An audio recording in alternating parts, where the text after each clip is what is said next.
Hello student, how are you? I hope all of you are good and stay at home. Today we are going to discuss a topic area vector, and after then we will discuss the electric flux. In this module we will discuss the Gauss's theorem and its application. It is a second part of chapter first chapter का second part है electric flux से related Gauss's law पढ़ते हैं और Gauss's law के applications हम इसमें discuss करेंगे, ठीक है। तो first of all we will discuss about vector area vector. What is the area vector? Now we come across many situation where we need to know not only the magnitude of the surface area but also its direction. It means कि जब हम बहुत सारी situations ऐसे हम handle करते हैं या बहुत सारी सिचुएशन ऐसे फेस करते हैं जिसमें केवल हमें एरिया पता होने से काम नहीं चलता है, उस कंडीशन में हमें उस एरिया का डायरेक्शन भी पता होना ज़रूरी होता है. It means we can say area is not a scalar quantity but area is a vector quantity. It means it has a magnitude and as well as a direction. Now the direction of the planar area vector is specified by the normal to the plane. तो basically जो area है, जैसे for example ये एक rectangular plane है, इस plane का area कितना है ds लेट कर लेते हैं. तो इसका जो एरिया वेक्टर होगा, एरिया वेक्टर हमेशा उस प्लेन के परपेंडिकुलर आउटवर्ड डायरेक्शन में होता है. जैसे ये हमारा प्लेन है, जैसे ये वाइट पेज आप देख रहे हैं, ये हमारा एक प्लेन है, तो इस प्लेन का अपना एक एरिया होगा और इस एरिया का जो वेक्टर है वो इसके परपेंडिकुलर, जैसे ये पेन का डायरेक्शन है, आप देख सकते हैं यहाँ पे, ठीक है. तो इस पेन के डायरेक्शन में इसका डायरेक्शन होगा. तो इट मीन्स कोई भी एरिया होता है उस एरिया का एक डायरेक्शन होता है और डायरेक्शन हमेशा उस एरिया के परपेंडिकुलर आउटवर्ड डायरेक्शन में होता है. Is it clear? सपोज ये एक हमारा प्लेन है, तो इस प्लेन का जो एरिया वेक्टर होगा, इस प्लेन का एरिया वेक्टर इस पे नॉर्मल होगा, इस तरीके से ये नॉर्मल आउटवर्ड डायरेक्शन में होगा. अगर इस सरफेस की बात करेंगे तो इस सरफेस का नॉर्मल वेक्टर या एरिया वेक्टर जो है इस डायरेक्शन में होगा. तो हर एक एरिया का अपना एक डायरेक्शन होता है और उसका जो डायरेक्शन है उस सरफेस पे परपेंडिकुलर नॉर्मल के डायरेक्शन में होता है. It means we can say the area vector ds is equal to ds into n cap. here ds ये मैग्नीट्यूड को रिप्रेजेंट करता है, मैग्नीट्यूड ऑफ एरिया वेक्टर, और ये जो है डायरेक्शन है, सॉरी मैग्नीट्यूड है, वो इसके लेंथ पे डिपेंड करता है. जितना एरिया होगा उसी के अकॉर्डिंग इस वेक्टर का लेंथ होगा. Is it clear? And n cap is a unit vector, unit normal vector, and it represent the direction of area. It represent the direction of area. तो हमेशा हम फिजिक्स में जो यूनिट वेक्टर होता है, unit vector का हमेशा use करते हैं उसके किसी भी वेक्टर के डायरेक्शन को रिप्रेजेंट करने के लिए. तो यहाँ पे जो एन कैप है, n cap unit normal vector है और ये यूनिट नॉर्मल वेक्टर हमेशा इसके डायरेक्शन को रिप्रेजेंट करेगा, एरिया वेक्टर के डायरेक्शन को रिप्रेजेंट करेगा. Is it clear? तो simple area vector is a scalar quantity and इसका वेक्टर का लेंथ इसके मैग्नीट्यूड को रिप्रेजेंट करता है और एन कैप जो है इसके डायरेक्शन को रिप्रेजेंट करता है. Is it clear? Simple. No next topic is electric flux. No electric flux. What is electric flux and how can we define it? Now first of all we will discuss about the terms of flux.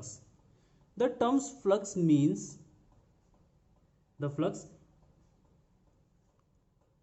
terms flux means some kind of flow. It means some kind of flow, मतलब कुछ चीज ऐसी जो flow होता हो, and it is linked with a vector field. और ये एक वेक्टर फील्ड के साथ लिंक करता है. तो वेक्टर फील्ड जैसे हमारा एक इलेक्ट्रिक फील्ड है, तो यहाँ पे इलेक्ट्रिक फ्लक्स रिलेट करता है इलेक्ट्रिक फील्ड के साथ। So we can say electric flux is a property of electric field, ठीक ना। वैसे ही एक मैग्नेटिक फ्लक्स पढ़ते हैं, मैग्नेटिक फ्लक्स, तो मैग्नेटिक फ्लक्स रिलेट करता है मैग्नेटिक फील्ड के साथ, और we can say magnetic flux is a property of magnetic field. ऐसे ही हमारा ग्रेविटेशनल फील्ड भी होता है, तो ग्रेविटेशनल फील्ड के लिए भी हम फ्लक्स की स्टडी करते हैं। तो ऐसी चीज जो फ्लो होता हो और किसी एक वेक्टर फील्ड के साथ रिलेट करता हो या वेक्टर फील्ड की प्रॉपर्टी को शो करता हो, तो उस टर्म्स को हम फ्लक्स कहते हैं। और electric flux mean it is a property of electric field. और we can say define the electric field as the electric flux through a given area held inside an electric field is measure the total number of electric line of force passing normally through that area. It means कि अगर किसी भी electric field के अंदर कोई भी एक area है, ठीक ना, तो इस एरिया से नॉर्मली जितना इलेक्ट्रिक फील्ड लाइंस पास होगा, नॉर्मली जितना इलेक्ट्रिक फील्ड लाइंस पास होगा, उस number of electric field lines को हम कहेंगे इलेक्ट्रिक फ्लक्स कहते हैं। इट मीन्स अगर ये हमारे पास मान लेट कर लेते हैं कि 1 मीटर स्क्वायर का कोई एरिया है और इस 1 मीटर स्क्वायर एरिया से normally 100 line of force pass हो रहा है, नॉर्मली 100 लाइन ऑफ फोर्स अगर पास हो रहा है, तो इट मीन्स इसका फ्लक्स कितना हो जाएगा, 100 हो जाएगा। Is it clear? No. It means let if an electric field E passes normally through an area element ds, then the electric flux through this area is, तो इलेक्ट्रिक फ्लक्स को represent करते हैं phi से या phi E, phi से भी represent कर सकते हैं और फाई ई से भी रिप्रेजेंट कर सकते हैं। तो phi E is equal to E into delta S, E into delta S. E means electric field intensity. Electric field intensity को कैसे डिफाइन करते हैं, देखिए इलेक्ट्रिक फील्ड इंटेंसिटी है ई, इलेक्ट्रिक फील्ड इंटेंसिटी, ठीक है। तो इलेक्ट्रिक फील्ड इंटेंसिटी को हम दूसरे वे में हम डिफाइन करते हैं इसको कि पर यूनिट एरिया से कितना इलेक्ट्रिक फील्ड लाइन पास हो रहा है। तो पर यूनिट एरिया से जितना इलेक्ट्रिक फील्ड लाइन पास होता है तो उसको हम इलेक्ट्रिक फील्ड कहेंगे। तो मान लेते हैं कि 1 मीटर स्क्वायर एरिया से 10 इलेक्ट्रिक फील्ड लाइन पास हो रहा है, तो it means electric field intensity कितना हो जाएगा, 10। और हमें निकालना फ्लक्स जो 5 मीटर स्क्वायर एरिया से निकलना है, तो 5 मीटर स्क्वायर एरिया से कितना इलेक्ट्रिक फील्ड लाइन पास होगा, तो 10 इंटू 5 इक्वल टू 50।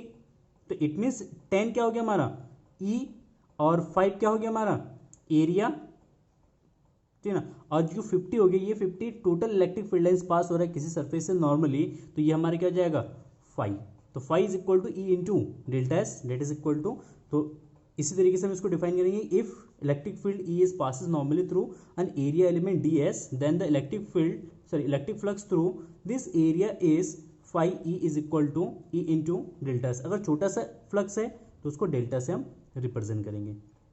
ये तो हो गया जब electric field and area vector same direction में होता है, जब एंगल 0 डिग्री का बनता है। इट मीन्स नॉर्मल वेक्टर और एरिया वेक्टर सेम डायरेक्शन में। कभी कभी ऐसा होता है कि एरिया वेक्टर और electric field lines theta angle पे इंक्लाइंड होता है, तो उस कंडीशन में कैसे होगा वो देखते हैं। If angle between E and N cap is theta,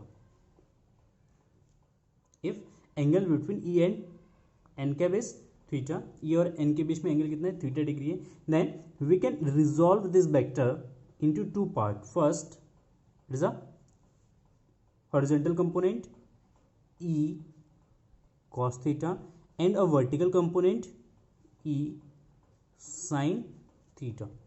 तो ई का जो वर्टिकल हॉरिजॉन्टल कंपोनेंट है, मतलब जो इस सरफेस पे नॉर्मल है, वो कंपोनेंट ई कॉस थीटा, और ई कॉस थीटा और ई के भी एन के बीच में एंगल कितना है 0 डिग्री। तो इस कंडीशन में जो फ्लक्स निकलेगा वो किसकी वजह से निकलेगा, ई कॉस थीटा की वजह से निकलेगा। इस कंपोनेंट की वजह से कोई भी फ्लक्स पास नहीं होगी क्योंकि ये इस एरिया वेक्टर से पास होगा ही नहीं। Then the electric flux phi E is equal to normal component of E, normal component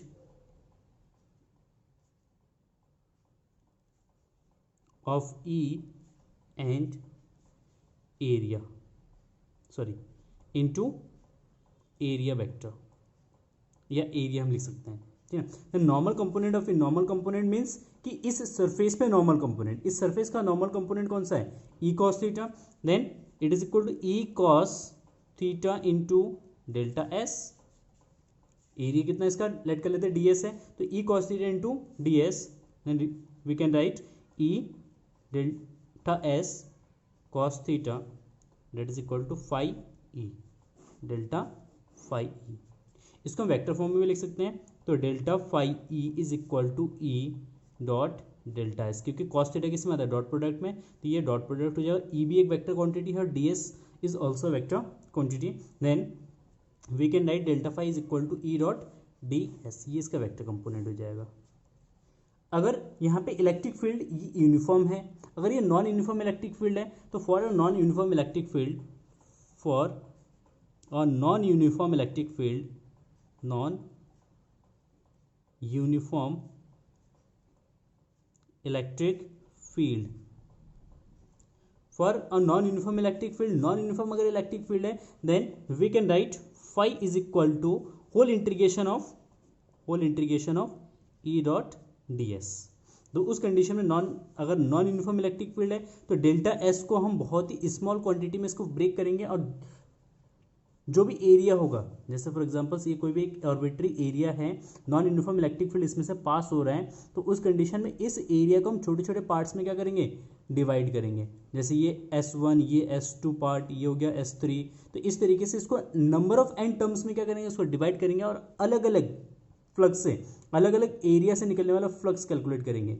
जैसे इससे इलेक्ट्रिक फील्ड E1 निकल रहा है, इस वाले सरफेस से E2 निकल रहा है, ठीक ना, सॉरी ये S1 ये S2, इससे E2 निकलना है, इससे ये हमारा अगर 4S4 है तो इससे E4 निकलना है। तो इस तरीके से अलग अलग सरफेसेस से क्या होगा, अलग अलग टाइप के इलेक्ट्रिक फील्ड्स निकलेंगे, और अलग अलग सरफेसेस छोटे छोटे जो हमने यहाँ पे सरफेस एलिमेंट्स बनाए, इन सरफेस एलिमेंट से टोटल निकलने वाला फ्लक्स निकालेंगे, तो आ जाएगा phi equal to integration E dot D S से। तो इसका टोटल हम क्या करेंगे, इंटीग्रेशन फॉर्म में इसको लिखना है। किसके लिए, for a non uniform electric field. अगर नॉन यूनिफॉर्म इलेक्ट्रिक फील्ड है तो इस फॉर्म में लिखेंगे, अगर हमारे पास यूनिफॉर्म इलेक्ट्रिक फील्ड है तो उसको हम इस फॉर्म में लिखेंगे।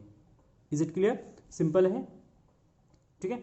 तो ये हमारा इलेक्ट्रिक फ्लक्स हो गया, electric flux through a surface. तो इलेक्ट्रिक फ्लक्स की डेफिनेशन आपको लर्न करना है, और ये जो पूरा हमने टॉपिक क्या है इसका आपको नोट्स प्रिपेयर करने हैं। The electric flux through a given area held inside an electric field is the measure of the total number of electric line of force passing normally through that area.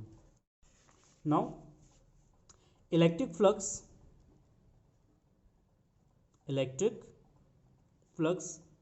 is a scalar quantity.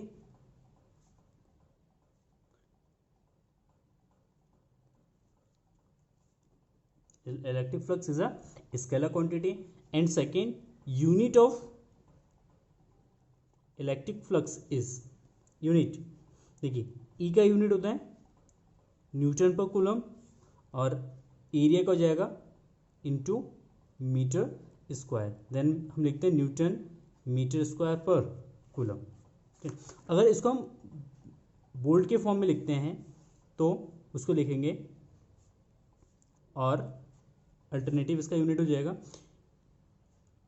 ई का volt के form में unit होता है volt पर metre into metre square, एक metre से metre cancel हो जाएगा, that is equal to volt metre. तो हम इसका यूनिट यूज कर सकते हैं न्यूटन मीटर स्क्वायर पर कूलम, या वोल्ट मीटर भी यूज कर सकते हैं। ये यूनिट आता है हमारा relation E is equal to V upon D से।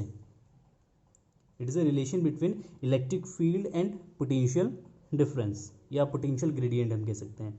तो इस रिलेशन से अगर इसका यूनिट बनाएंगे तो वोल्ट पर मीटर होता है, और यहाँ पे एरिया का यूनिट हो जाएगा मीटर स्क्वायर, तो मीटर से metre cancel, it is equal to volt metre. तो वोल्ट मीटर भी यूज़ करेंगे, और न्यूटन मीटर स्क्वायर पर कूलम भी यूज़ यहाँ पे करेंगे, ठीक है। What is the dimension of flux, dimension, तो डायमेंशन न्यूटन का डायमेंशन होता है एम एल स्क्वायर टी की power minus two, sorry M L T की power minus two metre L square bye coulomb का होता है A T, that is equal होगा एम एल की पावर 3 टी की पावर -3 ए की पावर -1 दिया जाएगा इसका डायमेंशन।